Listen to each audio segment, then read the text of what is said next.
Hey everybody, good morning. Hope the camera angle's okay. I want to make a video this morning to talk about something that about a weekend ago somebody pointed out to me. I thought it was very important to share, especially coming from, if you don't know by now, my channel, Dr. Pearlman TV, or Dr. Pearlman Podcast, the Dr. Pearlman Podcast, Paramount Chiropractic Wellness, that's me. It is March of 2024, so we're just about almost 3/4 of the way through March. And I had surgery on my lower back to take some, we call it a decompressive surgery for L4, L5, L5S1, where I had some pretty horrible lumbar stenosis, lumbosacral stenosis, compressing my spinal nerve roots in the bottom of my spinal canal. And this was leaving me in a lot of pain for a very long time. So I finally had the surgery, and it was a tough recovery. And kind of like the synopsis of this video, and I do want to shorten this video, is I spoke to a guy who was my colleague, and he, in chiropractic school, had to miss a semester of chiropractic school. This guy's a great chiropractor, by the way. I have a lot of respect for him, tons. And he said, I had a discectomy. And he's like, give yourself time, like it's okay. Like it took him, almost 3 years to feel like he recovered from it. And still to this day, he's a little bit, careful about how far he'll bend, how much he'll reach, how long he'll hold a pose. He likes to do yoga. And here I am.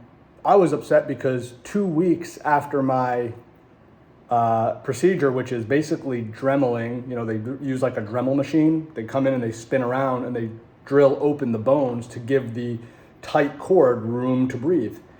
And that was like, bruised and battered bone. And I still have a little bit of like numbness and tingling and kind of like what they call radicular pain that goes down my left leg.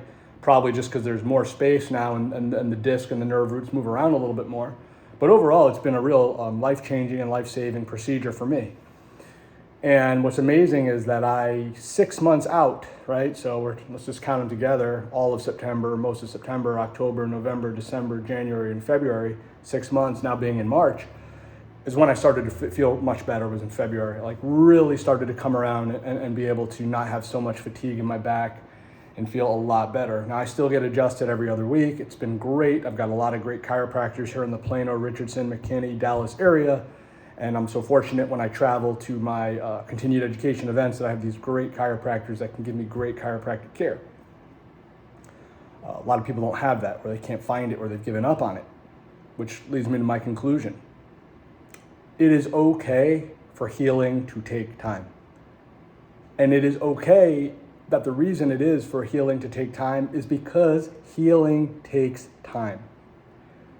There's something called limitations of matter that I preached about in another one of my videos. A lot of times when you have a joint injury or a disc injury or a ligament injury or tendinous injury or your fascia, your myofascia, muscles and fascia, when you have these really like deformed tissue from a gnarly injury,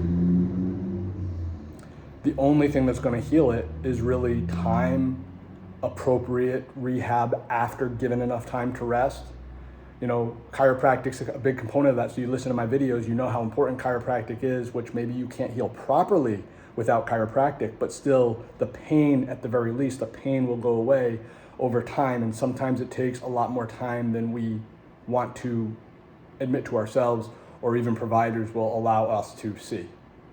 So I am finally back in the gym, and I am finally making good decisions on a consistent basis that I think will begin to allow my habits to turn into a routine, which will allow me to progress and feel confident and have my best self moving forward. Let's hope. I've really been doing well, and I want to share that to you. I want to give that to you through chiropractic and through my journey and through my sharing of this type of content.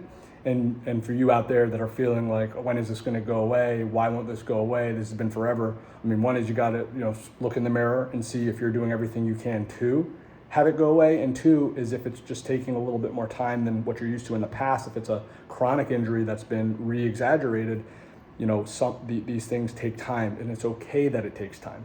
And with that, 4 minutes and 30 seconds in, guys, I am going to work. Have a wonderful day.